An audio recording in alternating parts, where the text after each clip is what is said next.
Hello दोस्तों। स्वागत है आपका हमारे चैनल पर जहां हम आपको किताबों का ज्ञान सरल और रोचक तरीके से पहुंचाते हैं। आज हम आपके लिए लेकर आए हैं एक ऐसी किताब की कहानी जिसने लाखों लोगों की सोच और जिंदगी को बदल दिया है। हम बात कर रहे हैं रॉबर्ट कियोसाकी की बेस्ट सेलर किताब रिच डैड पुअर डैड की। ये किताब आपको पैसे की समझ, फाइनेंशियल एजुकेशन और अमीर बनने की मानसिकता को गहराई से समझने का मौका देती है। इसमें दो डैड्स की कहानियां हैं, एक अमीर डैड और दूसरे गरीब डैड। दोनों के विचार और फैसले किस तरह से उनकी आर्थिक स्थिति को प्रभावित करते हैं, यही इस किताब का मुख्य संदेश है। इस वीडियो में हम आपको रिच डैड पुअर डैड के 6 सबक, सबसे जरूरी सिद्धांत और प्रेरणादायक कहानियों को हिंदी में सरल शब्दों में समझाने जा रहे हैं। अगर आप अपनी आर्थिक जिंदगी को बेहतर बनाना चाहते हैं तो ये वीडियो आपके लिए गाइड की तरह काम करेगा। इसमें आप जानेंगे कि पैसा आपके लिए कैसे काम कर सकता है, संपत्ति और कर्ज में फर्क क्या होता है, क्यों फाइनेंशियल एजुकेशन आपके स्कूल के सिलेबस से ज्यादा जरूरी है और अमीर लोग अपनी सोच से कैसे अमीर बनते हैं। यदि आपको वीडियो पसंद आए तो इसे लाइक और शेयर करें और हमारे चैनल को सब्सक्राइब करना ना भूलें, क्योंकि हमारा लक्ष्य ये है कि हम आपको वो ज्ञान दें जो आपकी जिंदगी को एक नई दिशा दे सके। चलिए अब बिना देरी के शुरू करते हैं इस अद्भुत सफर को और जानते हैं कि रॉबर्ट कियोसाकी की इस महान किताब ने हमें क्या सिखाया है। तो बात ऐसी है कि रॉबर्ट कियोसाकी, जो कि इस किताब के लेखक हैं, उनके दो पिता थे। उनके एक पिता जो कि पढ़े लिखे और पीएचडी होल्डर थे, मगर जिंदगी भर गरीबी में रहे और गरीबी में ही मरे। इसीलिए ना रॉबर्ट उन्हें गरीब यानी कि पुअर डैड कहते थे। वहीं उनके दूसरे पिता बहुत पढ़े लिखे तो नहीं थे लेकिन काफी अमीर थे, इसीलिए रॉबर्ट उन्हें रिच डैड बुलाते थे। तो अब ये सोचने की बात है कि किसी भी इंसान के एक ही वक्त में दो पिता कैसे हो सकते हैं। तो इसका जवाब यही है कि उनके गरीब पिता यानी कि रियल पिता का एक ही सपना था कि रॉबर्ट खूब मेहनत से पढ़ाई करने के बाद किसी बड़ी सी कंपनी में नौकरी करके अपने भविष्य को सुरक्षित कर ले। मगर रॉबर्ट के दूसरे पिता जो कि अमीर थे, वो एक्चुअली में रॉबर्ट के दोस्त माइक के पिता थे और वो चाहते थे कि रॉबर्ट अपनी जिंदगी में कुछ चैलेंज ही में नहीं सीखे जाते। कुछ सबक ऐसे होते हैं जिन्हें इंसान अपनी जिंदगी के तजुर्बे से ही सीखता है। तो स्कूली पढ़ाई सिर्फ आपको अच्छे ग्रेड्स तो दिला सकती है, लेकिन जिंदगी की पढ़ाई बहुत कुछ सिखाती है। बेशक पढ़ाई लिखाई की अपनी अहमियत है, मगर सिर्फ इसके भरोसे बैठ करके ही सब कुछ हासिल नहीं किया जा सकता। तो चलिए जानते हैं कि एग्जैक्टली हमें क्या करना है और कैसे करना है। सबक 1। अमीर लोग पैसे के लिए काम नहीं करते। इसके लिए पहला सबक ये कहता है कि अमीर लोग पैसे के लिए काम नहीं करते। सुनने में थोड़ा अजीब है, लेकिन इस लाइन को समझने के लिए ये कहानी आपकी काफी मदद करेगी। तो होता ऐसा है कि एक आदमी था जिसके पास एक गधा था। जब भी उसे अपने गधे से कुछ मेहनत करवानी होती थी तो वो एक गाजर को उसके सामने लटका देता था। उस गाजर को देखते ही गधा उसे खाने के लालच में काम करता चला जाता था। उसे बड़ी उम्मीद थी कि एक दिन वो उस गाजर तक पहुंच ही जाएगा। अब उस आदमी के लिए तो ये एक अच्छी खासी तरकीब बन गई काम करवाने की, मगर बेचारे गधे को कभी भी वो गाजर नहीं मिल पाई। अब पूछिए क्यों? क्योंकि वो गाजर बस एक छलावा है। बहुत से लोग ठीक उस गधे की तरह ही होते हैं। वो मेहनत पर मेहनत किए चले जाते हैं, इस उम्मीद में कि एक दिन वो अमीर बन जाएंगे, मगर पैसा उनके लिए महज एक सपना बनकर रह जाता है। इस सपने के पीछे भागने से आप उस तक कभी नहीं पहुंच सकते। तो पैसे के लिए काम करने की बजाय पैसे को अपने लिए काम करने दीजिए। जब आप अमीर बनना चाहते हैं तो सिर्फ पैसे कमाने के लिए काम न करें, क्योंकि जिस तरीके से हम अमीर बनने की राह में कदम बढ़ाते हैं, हमारा डर और लालच हम पर हावी होने लगता है कि कहीं हम गरीब के गरीब ही न रह जाएं। बस इसी डर से हम और ज्यादा मेहनत करने में जुट जाते हैं। फिर हमारा लालच हम पर हावी होने लगता है। हम उन सारी खूबसूरत चीजों की कल्पना करने लगते हैं जो पैसे से हासिल की जा सकती हैं। अब यही डर और लालच हमें ऐसे चक्कर में उलझा देता है जो कि कभी भी खत्म नहीं होता। तो हम अब और मेहनत करते हैं कि और ज्यादा कमा सकें, और फिर हमारा खर्च भी उसी हिसाब से बढ़ने लगता है।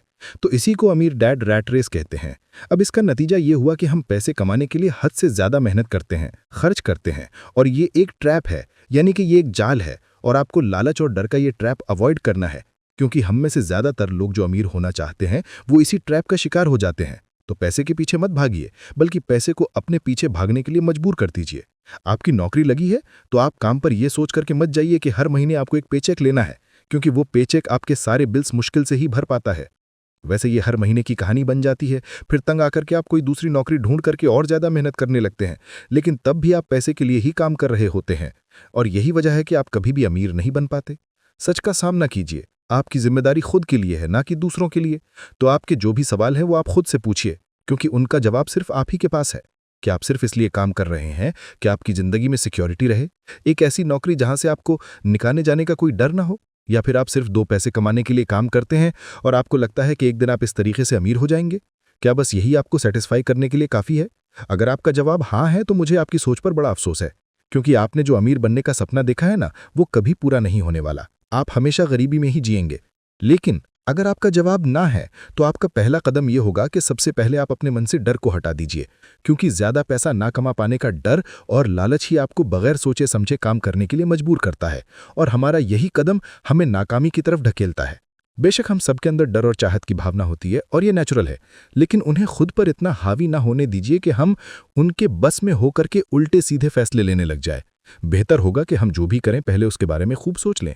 हमेशा दिल से नहीं बल्कि दिमाग से काम लें। हर सुबह अपने आप से ये पूछिए कि क्या आप उतना कर पा रहे हैं जितना कि आपको करना चाहिए? क्या आप अपने पोटेंशियल का पूरा इस्तेमाल कर पा रहे हैं? आम लोगों की तरह सोचना छोड़ दीजिए, जो काम सिर्फ और सिर्फ पैसे के लिए करते हैं। ये सोचना छोड़ दीजिए कि मेरा बॉस कम पैसे देता है, मुझे ज़्यादा मिलना चाहिए, मैं ना इससे ज़्यादा कमा सकता हूँ। एक बात याद रखिए, आपकी परेशानियों के लिए सिर्फ आप जिम्मेदार हैं, कोई और नहीं। बॉस अगर आपकी सैलरी को नहीं बढ़ा रहा है तो उसे इल्ज़ाम मत दीजिए। जब आप खुद की प्रॉब्लम्स की जिम्मेदारी लेते हैं तो सिर्फ आप ही उसका हल निकाल सकते हैं। और यही वो पहला सबक और पहला प्रिंसिपल है जो कि अमीर डैड ने रॉबर्ट को सिखाया। इस सबक का एक पार्ट ये भी था कि अमीर डैड ने उन्हें कन्वीनियंस स्टोर में काम करने पर लगा दिया। उन्हें इस काम के कोई पैसे नहीं मिले, वो बस काम करते रहे, और इसका फायदा ये हुआ कि वो अपने दिल से काम में लगे रहे, और इस दौरान कई नए आइडियाज़ उनके दिमाग में आते रहे। पैसे को अपने पीछे कैसे भगाया जाए इस बारे में उन्हें कई विचार मिले। उन्होंने देखा कि उस स्टोर की क्लर्क कॉमिक्स बुक्स के फ्रंट पेज को 2 हिस्सों में फाड़ देती थी। आधा हिस्सा वो रख लेती और आधा फेंक देती। तो देर शाम में उस स्टोर में एक डिस्ट्रीब्यूटर आया करता था। वो कॉमिक्स बुक्स के ऊपरी आधे हिस्से को क्रेडिट के लिए लेता, पर बदले में नई कॉमिक्स बुक्स दे जाया करता। तो एक दिन उन्होंने उस डिस्ट्रीब्यूटर से पूछा कि क्या वो पुरानी कॉमिक्स बुक्स ले सकते हैं। वो इस शर्त पर मान गया कि वो उन कॉमिक्स को बेचेंगे नहीं। ये उनके दिमाग में एक बिजनेस का नया आइडिया था। उन्होंने वो पुरानी कॉमिक्स बुक्स अपने दोस्त और बाकी बच्चों को पढ़ने के लिए किराए पर देनी शुरू कर दी। बदले में वो हर किताब का 10 सेंट किराया वसूल करते थे। हर किताब सिर्फ 2 घंटे के हिसाब से पढ़ने के लिए दी जाती थी। तो असल मायनों में वो उन्हें बेच नहीं रहे थे। उन्हें उस गैराज पर काम भी नहीं करना पड़ा जहां से वो कॉमिक्स किराए पर देते थे। उन्होंने माइक की बहन को काम पर रखा, जिसके लिए उसे हर हफ्ते $2 दिया जाता। तो एक ही हफ्ते में उन्होंने $9.5 कमाए। और इस तरह उन्होंने सीखा कि पैसे को खुद के लिए काम करने दो, ना कि आप पैसे के लिए काम करो। सबक 2, फाइनेंशियल लिटरेसी क्यों सिखाई जाए। तो इसी के साथ अब आगे है दूसरा सबक, जो कहता है कि फाइनेंशियल लिटरेसी क्यों सिखाई जाए। कहने का मतलब यह है कि 1923 यानी कि 1923 में एजवाटर बीच होटल शिकागो में एक मीटिंग हुई। दुनिया के बहुत से लीडर और बहुत ही अमीर बिजनेसमैन इस मीटिंग का हिस्सा बने। इनमें से थे एक बहुत ही बड़ी स्टील कंपनी के मालिक चार्ल्स शिवाब और सैमुअल इंसुल, जो कि उस वक्त की लार्जेस्ट यूटिलिटी प्रेसिडेंट थे, और बाकी कई और भी बड़े बिजनेसमैन। तो इस मीटिंग के 25 साल बाद इनमें से कई लोग गरीबी से मरे, कुछ ने खुदकुशी कर ली, और भी कईयों ने तो अपना दिमागी संतुलन तक खो दिया था। तो असल बात यह है कि लोग पैसे कमाने में इतने मशगूल हो जाते हैं कि वो ये खास बात सीखना भूल जाते हैं कि पैसे को रखा कैसा जाए। आप चाहे जितना मर्जी पैसा कमा लें, उसे बनाए रखना असली बात है। और अगर ये हुनर आपने सीख लिया तो आप किसी भी आड़े टेढ़े हालात, जो अक्सर कहा जाता है कि कोई इमरजेंसी आ गई या कोई अड़चन आ गई, तो आप उसे आसानी से डील कर लेंगे। या हो सकता है कि अगर आप ठीक तरीके से प्लानिंग करें तो बुरा वक्त आए ही ना। वैसे लॉटरी में मिलियन जीतने वाले लोग कुछ सालों तक तो मजे से जीते हैं, मगर फिर वापस उसी पुराने हालात में पहुंच जाते हैं। तो अधिकतर लोगों के सवाल होते हैं कि अमीर कैसे बने या अमीर बनने के लिए क्या करें। इन सवालों के जवाब से अधिकतर लोगों को निराशा ही होती है, मगर इसका सही जवाब होगा कि पहले आप फाइनेंशियल लिटरेट बनना सीखें। देखिए, अगर आपको एम्पायर स्टेट बिल्डिंग खड़ी करनी है तो सबसे पहले आपको एक गहरा खड्डा खोदना पड़ेगा, फिर उसके लिए एक मजबूत नींव रखनी पड़ेगी। लेकिन अगर आपको एक छोटा सा घर बनाना हो तो एक 6 इंच कंक्रीट स्लैब डाल करके भी आपका काम चल जाएगा। मगर अफसोस तो इसी बात का है कि हम में से ज़्यादातर लोग 6 इंच स्लैब पर एक एम्पायर स्टेट बिल्डिंग खड़ी करना चाहते हैं, और वो ऐसा करते भी हैं। तो जाहिर सी बात है कि बिल्डिंग टूटेगी ही टूटेगी। गरीब डैड रॉबर्ट से बस यही चाहते थे कि वो खूब पढ़ाई करे, लेकिन अमीर डैड उसे फाइनेंशियली लिटरेट बनाना चाहते थे। ज़्यादातर स्कूल सिस्टम बस घर बनाना सिखाते हैं, मजबूत फाउंडेशन नहीं। स्कूली शिक्षा और पढ़ाई की अपनी अहमियत है, मगर असल जिंदगी में यही सब कुछ नहीं है। सबक 3, एसेट्स और लायबिलिटीज के बीच में फर्क। रिच डैड पुअर डैड संपत्ति और देनदारियों के बीच के अंतर को समझने पर जोर देती है। तीसरा सबक संपत्ति खरीदने के महत्व पर प्रकाश डालता है, जो आय उत्पन्न करती है, बजाय देनदारियों के जो पैसे को खत्म करती हैं। गरीब और मध्यम वर्ग के व्यक्ति अक्सर देनदारियों जैसे एक निजी घर को संपत्ति समझ लेते हैं, जबकि धनी लोग सच्ची संपत्ति प्राप्त करने को प्राथमिकता देते हैं, जो नकदी प्रवाह जैसे एक किराए की संपत्ति उत्पन्न करती है। KISS यानी कीप इट सिंपल स्टूपिड सिद्धांत रिच डैड के दर्शन का केंद्र है। वित्तीय साक्षरता, न कि केवल सामान्य साक्षरता, महत्वपूर्ण है। कई शिक्षित लोग यह नहीं समझते कि आय विवरण और बैलेंस शीट कैसे जुड़े हुए हैं। संपत्ति आपकी जेब में पैसा डालती है, जबकि देनदारियां पैसा निकालती हैं। उदाहरण के लिए, एक किराए की संपत्ति एक संपत्ति है, जबकि एक निजी घर एक देनदारी है। किताब का तर्क है कि धनी लोग लगातार संपत्ति में निवेश करके अमीर बनते हैं, जबकि मध्यम वर्ग स्थिर रहता है, क्योंकि उनकी बढ़ी हुई आय से देनदारियों और खर्चों में वृद्धि होती है, जिससे वे चूहा दौड़ में फंस जाते हैं। यह चक्र अक्सर जोड़ों के अधिक कमाई करने, बड़े घर खरीदने और नए कर्ज लेने से शुरू होता है, बिना वित्तीय निहितार्थों को समझे। रिच डैड का दृष्टिकोण पुअर डैड के विपरीत पैसे को समझना और परिकलित जोखिम लेना शामिल है। उन्होंने लेखक और उनके दोस्त को पारंपरिक ज्ञान को सवाल उठाने और अलग होने से न डरने की शिक्षा दी। कई लोग डॉक्टर या इंजीनियर जैसे करियर के लिए अच्छे ग्रेड्स को प्राथमिकता देते हैं, यह मानते हुए कि इससे धन मिलेगा, लेकिन अक्सर वित्तीय साक्षरता की कमी के कारण वे अभी भी आर्थिक रूप से संघर्ष करते हैं। किताब इस आम धारणा की आलोचना करती है कि एक निजी घर एक संपत्ति है। यह सेवानिवृत्त माता-पिता का एक उदाहरण देता है, जो अपने बड़े घर पर उच्च संपत्ति करों से जूझ रहे थे। ऋण के साथ एक बड़ा घर खरीदने के बजाय किताब पहले उस पैसे को संपत्ति में निवेश करने का सुझाव देती है, जो बाद में एक सपनों का घर सीधे खरीदने के लिए पर्याप्त आय उत्पन्न कर सकता है। अंततः धनी लोग इसलिए धनी बनते हैं क्योंकि वे ऐसी संपत्तियों में निवेश करते हैं जो उनके पैसे को गुणा करती हैं, जिससे उनके खर्च पूरे होते हैं। मध्यम वर्ग इसके विपरीत अपनी पूरी तनख्वाह खर्चों पर खर्च करता है, जिसमें निवेश के लिए बहुत कम बचता है।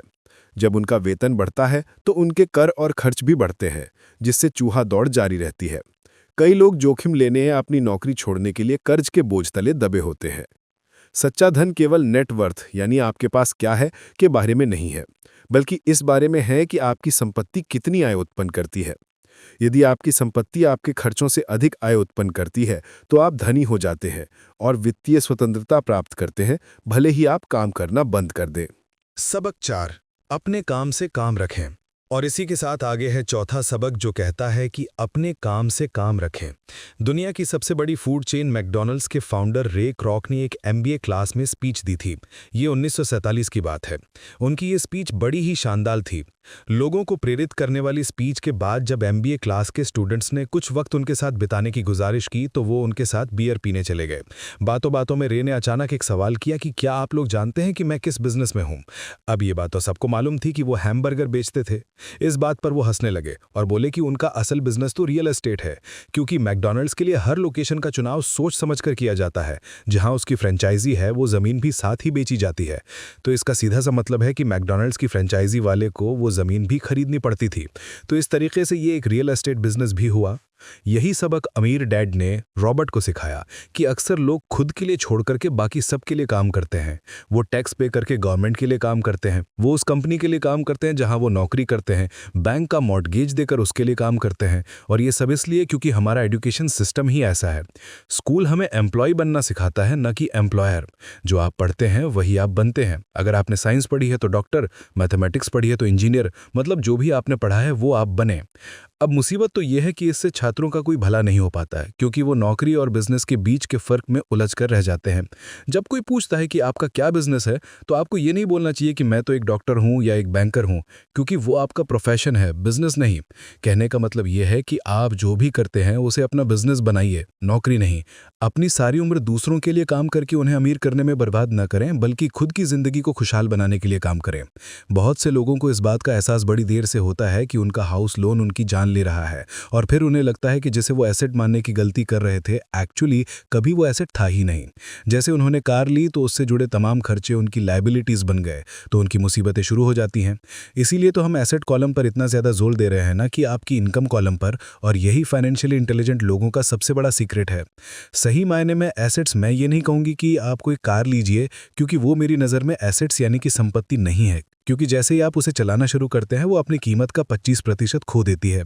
अब किस तरह के एसेट्स खरीदे जाने चाहिए, यहाँ हम आपको कुछ उदाहरण देते हैं। ऐसा बिजनेस जहां आपकी मौजूदगी ज़रूरी ना हो, जो दूसरे लोग आपके लिए चलाएं, क्योंकि आप वहां पर ज़्यादा वक्त देंगे तो वो बिजनेस नहीं नौकरी होगी। दूसरा है रियल एस्टेट पर पैसा लगाएं। तीसरा है स्टॉक और बॉन्ड खरीदें। तो जब एसेट खरीदें तो अपनी पसंद की चीज़ों पर पैसा लगाएं, क्योंकि आपका मन होगा तभी आप उस पर ध्यान दे पाएंगे। अगर उसमें आपकी रुचि होगी तो आप उसे बेहतर समझ पाएंगे। रॉबर्ट को रियल एस्टेट और स्टॉक्स में रुचि थी, खासकर छोटी कंपनीज में इन्वेस्ट करना। अपने अमीर डैड की सलाह पर उसने अपनी नौकरी कभी नहीं छोड़ी। वो जॉब करता रहा, साथ ही अपने एसेट कॉलम को बड़ा और मजबूत बनाता चला गया। एक पैसा भी जो आप कमाते हैं उसे बेकार ना जाने दें। अपने पैसे को अपना गुलाम मानकर चलिए, जो कि आपके लिए काम करे। आप लग्जरी खरीदना चाहते हैं, शौक से खरीदें, कोई बड़ी बात नहीं, मगर ये ना भूलें कि अमीर और मिडिल क्लास में यही सोच का फर्क है। जहां मिडिल क्लास पैसा आते ही पहले लग्जरी में खर्च करेगा, वहीं अमीर आदमी उसे अंत में खरीदेगा। सबक 5, अमीर पैसा इन्वेंट करते हैं। और इतना समझ लेने के बाद अब अगले सबक में आप अमीर लोगों के सबसे बड़े सीक्रेट के बारे में जानेंगे। तो 5वां सबक कहता है कि अमीर पैसा इन्वेंट करते हैं। अलेक्जेंडर ग्राहम बेल ने टेलीफोन इन्वेंट करने के बाद उसे पेटेंट कर दिया था। इनका बिजनेस बढ़ा और संभालने में मुश्किल होने लगी तो वो वेस्टर्न यूनियन गए और उन्हें अपना पेटेंट और छोटी सी कंपनी $1 लाख में बेचने की पेशकश की। उस वक्त के वेस्टर्न यूनियन के प्रेसिडेंट ने पेशकश को ठुकरा दिया। उन्हें ये दाम कुछ ज्यादा ही लग रहे थे। और फिर उसके बाद एक बड़ी कंपनी AT&T का जन्म हुआ। रॉबर्ट 1984 से प्रोफेशनल तौर पर पढ़ा रहे हैं। एक चीज जो हजारों लोगों को पढ़ाने के बाद उन्होंने जानी, तो वो ये कि उन सब लोगों में पोटेंशियल था, बल्कि हर एक इंसान में पोटेंशियल है जो कि हमें महान बना सकती है। इसके बावजूद जो हमें रोकता है वो है खुद पर डाउट रखना। स्कूल छोड़ने के बाद हमें पता चलता है कि जिंदगी में आगे बढ़ने के लिए सिर्फ ग्रेड्स ही काफी नहीं होते। जैसे सिर्फ स्मार्ट लोग ही आगे नहीं बढ़ते, बल्कि वे बढ़ते हैं जो कि बोल्ड भी होते हैं।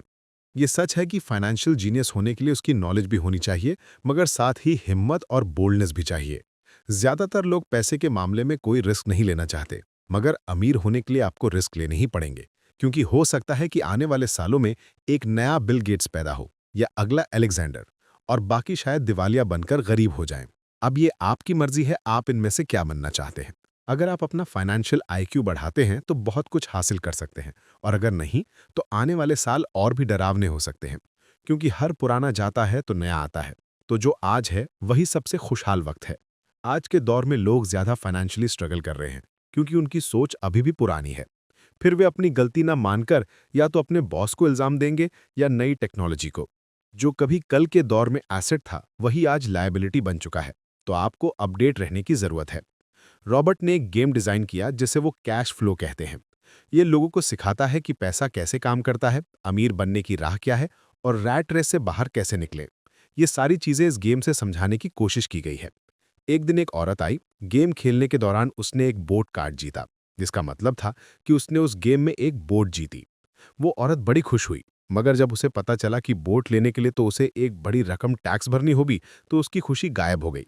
वो बोट उसके लिए अब एसेट नहीं बल्कि लायबिलिटी बन गई। उसे पता चला कि ऐसे तो ये बोट उसकी जान ही ले लेगी। उसे ये आइडिया समझ में आया ही नहीं और रिफंड की मांग की। उसे उसके पैसे वापस मिल गए और वो चली गई। मगर बाद में उसने फोन करके बताया कि उसे अब गेम का आइडिया कुछ समझ में आने लगा था।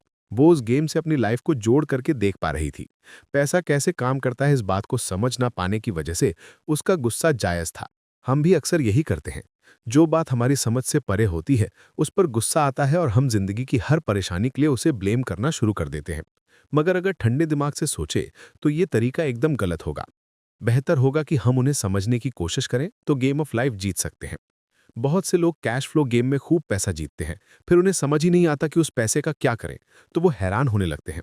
इसकी वजह है उनकी पुरानी सोच, जो उन्हें आगे नहीं बढ़ने देती, और फिर वो बाद में सारा पैसा ही हार बैठते हैं। कुछ लोग कहते हैं कि वो हार गए क्योंकि उनके पास सही पत्ते नहीं थे। बहुत से लोग इस तरह जिंदगी में सही मौकों की तलाश में बैठे रहते हैं। कुछ लोग को सही मौका मिलता भी है तो उसका फायदा नहीं उठा पाते, क्योंकि वो कहेंगे कि उनके पास पैसा ही नहीं था। अब कुछ ऐसे भी होते हैं जिन्हें पैसा और मौका दोनों मिले, फिर भी वो कुछ हासिल नहीं कर पाए, क्योंकि एक्चुअली में वो समझ ही नहीं पाए कि ये एक अपॉर्चुनिटी है। फाइनेंशियल इंटेलिजेंस का मतलब है कि आप पैसे को लेकर कितने क्रिएटिव हो सकते हैं। अगर आपको मौका मिलता है तो बगैर पैसे के आप क्या करेंगे, और अगर पैसा है मगर मौका नहीं तो उस सूरत में आप क्या करेंगे। ये सब आपकी फाइनेंशियल इंटेलिजेंस पर निर्भर करता है। ज्यादातर लोग इस बात का एक ही सोल्यूशन जानते हैं कि खूब मेहनत करके खूब पैसा कमाया जाए, लेकिन आपको सीखना है कि अपने लिए मौका कैसे पैदा किया जाए, ना कि उसके इंतजार में बैठे रहें। सबसे खास बात जो अमीरों की है वो ये है कि उन्हें पता है कि पैसा असली चीज नहीं है। असली चीज है इसका सही मतलब जानना। ये जान लेना कि जो हमें चाहिए वो हम इससे बना सकते हैं। हमारा दिमाग हमारे लिए सबसे बड़ा एसेट होता है। यही हमें सुपर रिच बना सकता है या सुपर पुअर। निर्भर करता है कि हम इसका इस्तेमाल कैसे करें। जो लोग सफल हैं उनके साथ कदम मिला करके चलना है तो आपको ये सीखना पड़ेगा कि पैसा बढ़ाने की चाहत को खुद के अंदर कैसे पैदा करें। आपको अपने सबसे बड़े एसेट यानी कि अपने दिमाग को इन्वेस्ट करने की जरूरत है। आपको फाइनेंशियली इंटेलिजेंट होना पड़ेगा। तो आइए इसे हम समझते हैं एक उदाहरण से। 1990 के दशक में एरिजोना और फिनिक्स के आर्थिक हालात बुरे चल रहे थे। वहां के लोगों को हर महीने $100 बचाने की सलाह दी जा रही थी। बुरे वक्त के लिए पैसा बचाने का विचार कुछ हद तक सही भी है, मगर उस पैसे का क्या फायदा जो आप जमा करते जाते हैं। इससे तो अच्छा है कि उनका कुछ हिस्सा इन्वेस्ट किया जाए जो कि आगे चलकर आपको फायदा दे। खैर, बात करते हैं एरिजोना और फिनिक्स के लोगों की जो आर्थिक तंगी झेल रहे थे। ऐसे में इन्वेस्टर को ये एक बढ़िया मौका लगा। लोग जो अपनी प्रॉपर्टी अपने पौने दामों में बेच रहे थे उसे कई इन्वेस्टर्स ने हाथों हाथ खरीद दिया। रॉबर्ट ने भी $75,000 की कीमत वाला एक घर सिर्फ $20,000 में खरीद दिया। इसके बाद उन्होंने अटर्नी के ऑफिस में एक ऐड दिया, $75,000 वाला घर सिर्फ $60,000 में। बस इसे लेने के लिए ग्राहक टूट पड़े। रॉबर्ट का फोन बजना बंद ही नहीं हो रहा था। ये पैसा उनको उस एसेट से मिलने जा रहा था जो उन्होंने प्राइमरी नोट के रूप में ग्राहक से लिया था, और उन्हें ये पैसा कमाने में सिर्फ 5 घंटे लगे। उन्होंने जो $40,000 इन्वेंट किए वो उनके एसेट कॉलम से क्रिएट हुए थे, और बगैर टैक्स के उन्होंने अचानक ही मिले एक मौके का फायदा उठाकर ये पैसा क्रिएट अपने इनकम कॉलम में ऐड कर लिए। कुछ सालों के बाद ही उनके इस बिजनेस ने इतना पैसा क्रिएट किया कि उनकी कंपनी की कार, गैस, इंश्योरेंस, क्लाइंट के साथ डिनर, ट्रिप और बाकी सारी चीजें सब कवर हो गई। जब तक गवर्नमेंट इन खर्चों पर टैक्स लगाती, इनमें से ज्यादातर चीजें प्री टैक्स एक्सपेंसेस में खर्च हो चुकी थीं। कुछ सालों के बाद ही जो घर $60,000 में बिका था, अब वो $1,25,000 का था। अभी भी उनके पास कुछ मौके थे, मगर वो इतने कम थे कि उनके लिए रॉबर्ट को एक वैल्यूएबल एसेट लगाना पड़ता, और अपना वक्त भी। तो वो आगे बढ़ गए। उन्हें अब नए मौकों की तलाश करनी थी। अब आप एक सवाल खुद से कीजिए। मेहनत करना भी बहुत मेहनत का काम है। 50% टैक्स भरिए और बाकी बचाइए। अब वो सेविंग्स आपको 5% इंटरेस्ट देगी, और फिर उस पर भी आप और टैक्स भरें। इससे तो अच्छा होगा कि आप अपना पैसा और टाइम अपने सबसे पावरफुल एसेट यानी कि अपने दिमाग पर इन्वेस्ट करें और फाइनेंशियली इंटेलिजेंट बने। ये दुनिया कभी भी एक सी नहीं रहती। जो आज है वो कल नहीं होगा। कभी मंदी तो कभी तेजी का दौर चलता रहेगा। वक्त के साथ टेक्नोलॉजी और भी बेहतर होती जाएगी। आज मार्केट ऊपर है तो कल नीचे होगा। खासकर स्टॉक मार्केट तो हर रोज बदलता है, मगर इससे आपको क्या फर्क पड़ेगा अगर आप फाइनेंशियली इंटेलिजेंट हैं तो, क्योंकि आप तो हर हालात के लिए तैयार रहेंगे। आपको जिंदगी में बेशुमार मौके मिलेंगे जहां पर आप अपनी फाइनेंशियल इंटेलिजेंस का फायदा उठा सकते हैं। जरूरत है तो बस उन मौकों को लपकने की। अमूमन हम 2 तरह के इन्वेस्टर देख सकते हैं। पहले वो जो पैकेज इन्वेस्टमेंट खरीदते हैं, और ये काफी आसान और बिना झंझट का काम है। दूसरे इन्वेस्टर अपने लिए खुद ही इन्वेस्टमेंट क्रिएट करते हैं। इनको आप प्रोफेशनल भी कह सकते हैं। जितना ये इन्वेस्ट करते हैं उससे कई गुना ज्यादा पैसा बना लेते हैं। अब अगर आप इस तरह के इन्वेस्टर बनना चाहते हैं तो आपको खास तौर पर इन 3 स्किल्स को समझने की जरूरत है। पहली, ऐसी अपॉर्चुनिटी ढूंढिए जो कि बाकी ना ढूंढ सकें। याद रहे कि आपका दिमाग वो देख सकता है जो बाकियों की आंखें भी ना देख पाए। दूसरा है पैसा बढ़ाइए।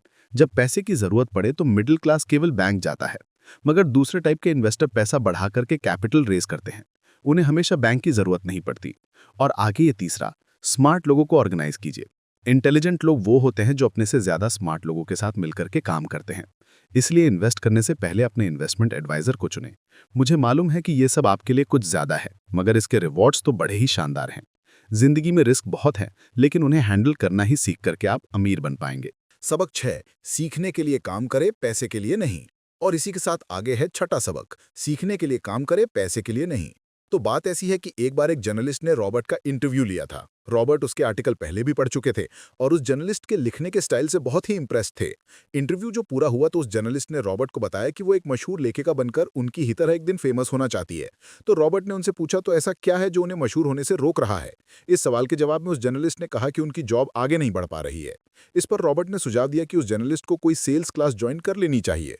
जर्नलिस्ट ने बताया कि उनकी एक दोस्त उन्हें पहले ही ये ऑफर दे चुकी है, मगर उन्हें ये छोटा काम लगता है। वो ये भूल गई थी कि रॉबर्ट खुद कभी सेल्स स्कूल जा चुके थे।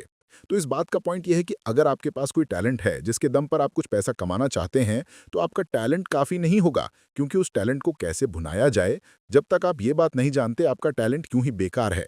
जब तक आप उसे लोगों के सामने पेश करने का हुनर नहीं सीख जाते, आप कुछ नहीं कमा सकते। तो बेचने की कला सीखने में कोई शर्म की बात नहीं है। किसी भी सेल्समैन को इसके लिए शर्मिंदा नहीं होना चाहिए। एक तो सबसे बड़ा फर्क अमीर डैड और गरीब डैड के बीच में था, वो ये है कि गरीब डैड हमेशा नौकरी की चिंता करते थे कि जॉब हमेशा सिक्योर रहे, क्योंकि एक सेफ जॉब ही उनके लिए सब कुछ थी, जबकि अमीर डैड हमेशा सिर्फ और सिर्फ कुछ सीखने पर जोर देते थे। अमीर बनने के लिए आपको बहुत कुछ सीखना पड़ेगा। इसके अलग पहलू को देखें तो स्कूल हमें रिवॉर्ड करते हैं किसी एक ही खास चीज़ में महारत के लिए। इसका एक उदाहरण देखिए, जब डॉक्टर मास्टर की डिग्री लेते हैं तो उसके बाद किसी एक स्पेशल फील्ड में डॉक्टरेट करते हैं, जैसे कि पीडियाट्रिक या कुछ और। मतलब एक छोटे से विषय पर उन्हें बहुत पढ़ना पड़ता है उस फील्ड में महारत के लिए, और यही उनका रिवॉर्ड होता है। ऐसे ही बहुत कुछ जानने के लिए जो थोड़ा बहुत आप सीखते हैं, वो नॉलेज तभी आएगी जब आप अलग अलग कंपनीज के लिए काम करेंगे, दुनिया की अलग अलग चीज़ों को जानेंगे, चीज़ें कैसे काम करती हैं, ये सभी बातें अनुभव करेंगे, तभी आपकी नॉलेज बढ़ेगी। शायद यही वजह थी कि अमीर डैड छोटे रॉबर्ट और माइक को अपने साथ लेकर जाते थे जब वे अपने डॉक्टर, अकाउंटेंट्स, लॉयर या किसी प्रोफेशनल से मिलने जाते। जब रॉबर्ट ने मरीन कॉर्प्स ज्वाइन करने के लिए अपनी हैंडसम जॉब छोड़ी, तो उसके गरीब मगर पढ़े लिखे पिता समझ नहीं पा रहे थे कि रॉबर्ट ने ऐसी शानदार नौकरी क्यों छोड़ी। वे गलत तरह से इस फैसले से सख्त निराश हुए। रॉबर्ट ने उन्हें समझाने की हर मुमकिन कोशिश की कि उनका ऐसा करना क्यों ज़रूरी था, मगर उन्हें तो ये बात हजम ही नहीं हो रही थी। रॉबर्ट ने उन्हें कहा कि वो सीखना चाहते हैं कि खुले आसमान में कैसे उड़ें। उन्हें जानना था कि वर्कर्स की टीम को कैसे हैंडल किया जाए, किसी भी कंपनी को अपने बलबूते पर चलाना कितना मुश्किल काम है। रॉबर्ट ये सब सीखना चाहते थे। वियतनाम से लौटने के बाद रॉबर्ट ने अपनी जॉब से रिजाइन कर दिया और जेरोक्स कॉर्प्स को ज्वाइन कर लिया। उन्हें ये नौकरी किसी फायदे के लिए नहीं चाहिए थी। वो इतने शर्मीले थे कि किसी को कुछ भी बेचने के ख्याल से ही उन्हें पसीना आ जाता। अपनी इसी कमी को दूर करने के लिए उन्होंने जेरोक्स के सेल्स ट्रेनिंग प्रोग्राम की शिक्षा ली। इसके बाद रॉबर्ट ने खुद अपनी कंपनी की शुरुआत की और अपना पहला शिपमेंट भेजा। वे अगर इसमें नाकामयाब रहते तो पक्का दिवालिया हो जाते, लेकिन उन्होंने ये रिस्क लिया और अपने अमीर डैड की सीख को याद रखा कि बेशक आप 30 की उम्र से पहले दिवालिया होने का रिस्क ले सकते हो, क्योंकि इस उम्र में आपको रिकवर होने का मौका भी मिल जाता है। ज़्यादातर एम्प्लॉयज़ अपने वर्कर्स को इतना तो पे करते हैं कि वो काम छोड़कर ना जाएं, और ज़्यादातर वर्कर भी जी फाड़ करके इसलिए मेहनत करते हैं कि वो काम से निकाले ना जाएं। इसीलिए तो उन्हें सिर्फ अपनी सैलरी और कंपनी से मिलने वाले फ़ायदों से ही मतलब होता है। इस सोच के साथ उनके कुछ साल तो बढ़िया गुजरते हैं, मगर ये लंबे समय तक काम नहीं करता। तो क्यों ना आप वो सब कुछ अभी सीखें जो आप सीखना चाहते हैं, इससे पहले कि आप एक खास प्रोफेशन अपने लिए चुनें, क्योंकि एक बार अगर आपने अपना प्रोफेशन चुन लिया तो आप हमेशा के लिए उसी में बंध कर रह जाएंगे। तो दोस्तों, इसी के साथ ये समरी यहीं पर समाप्त होती है। धन्यवाद।